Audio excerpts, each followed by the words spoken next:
Welcome to Post COVID-19 podcast, brought to you by HITAP, Building a Stronger Healthcare System. My name is Ryan, and this episode, as well as the whole series, is funded by the Ministry of Public Health, Thailand. Thank you very much for listening in. And today we'll be talking about greenhouse gas emissions from the healthcare sector with my colleague, here with me, Madison. Hello, everyone. My name is Madison. Thank you for having me here today. Fantastic. Thanks for being here, Madison. We're going to start off with a brief background of the issue and then discuss the project that we're working on. So, Madison, do you mind giving us an overview of what greenhouse gases are and why we care about them and how this connects with the healthcare sector? Sure, of course. So greenhouse gases, or what we call GHGs, are gases that trap heat in the atmosphere. Common GHGs are things like carbon dioxide, methane, nitrous oxide, and fluorinated gases. When released into the atmosphere from activities like burning fuel, electricity use, etc., these gases are really, really good at trapping heat, which in turn contributes to rising global temperatures and subsequently what we call climate change.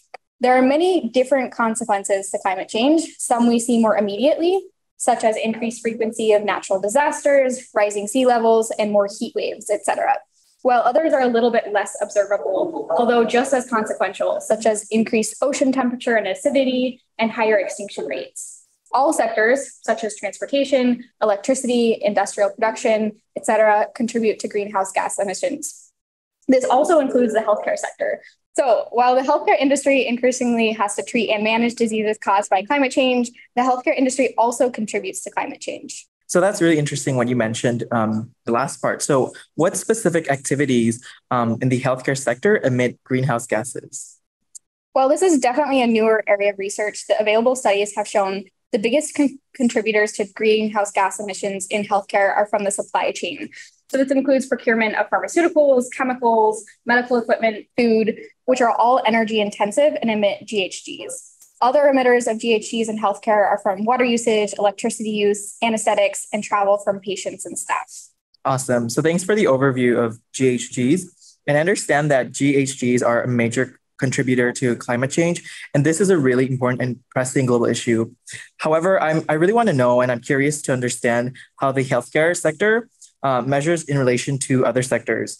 And typically, when we hear about large contributors of GHG emissions, we talk about the transportation sector or the agriculture or perhaps the industrial production. So can you give us an idea of how much the healthcare system is actually contributing and how much can we mitigate emissions in this sector, given that this is an essential service? So that's a great, fantastic question. First off, I think it's important to remind everyone that it doesn't necessarily matter how big or small GHG emissions are in order to consider it relevant or important. If we've learned anything in the past several years, is that countries need to take a critical look at all of their contributions to climate change and take mitigation efforts immediately. As succinctly put by the UN Secretary General at this year's COP27 conference, which just happened in the last month, quote, greenhouse gas emissions keep growing.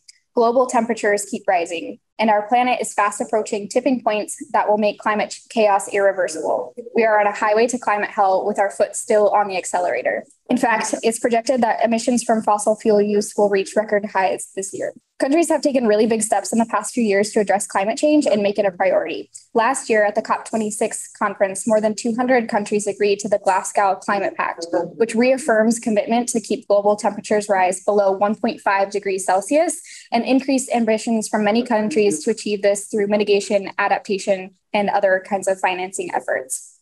So while it's true that available research estimates that health systems only contribute 4 to 5% of global emissions, this doesn't mean it's not significant or that mitigation efforts would be wasted in this area. In terms of mitigation efforts, these may depend on the context of the healthcare system, but could include things like updating equipment to be more energy efficient, increasing telemedicine services, or using electricity from renewable sources instead of from fossil fuels. It should be noted to listeners that mitigation efforts don't and shouldn't result in decreased quality of care for patients. Obviously, as you said, the healthcare system is essential and mitigation efforts shouldn't compromise patient care. So that's a brief overview of the issue. I think we're going to switch gears now, and I'm going to ask Ryan some questions about the project that we're working on here at HITAP. So Ryan, do you mind telling us about the objectives and scope of this project? Thanks. Yes, for sure. I can do that. So our project here at HITAP is titled Quantification of Greenhouse Gases from Healthcare Facilities in Thailand. And HITAP is working with researchers from the Chulalongkorn University Environmental Research Institute to estimate greenhouse gas emissions from the healthcare facilities using 10 case studies here in Thailand. Now, we are collecting data from primary, secondary, and tertiary hospitals, both in the Bangkok metropolitan region and as well as from the regions outside. The data collected will be used to estimate the total contribution of healthcare facilities to the GHG emissions in Thailand and identify the activities that contribute the most. So this is the first study to collect data from all levels of healthcare service in Thailand. And we hope that we can use the results to inform mitigation efforts. Now with that, the next steps in this project, once we finish collecting data and estimating the GHG emissions, we want to implement mitigation strategies in 4 of the healthcare facilities and then compare the emissions before and after 1 year of implementation. Yeah. Great. Thanks, Ryan.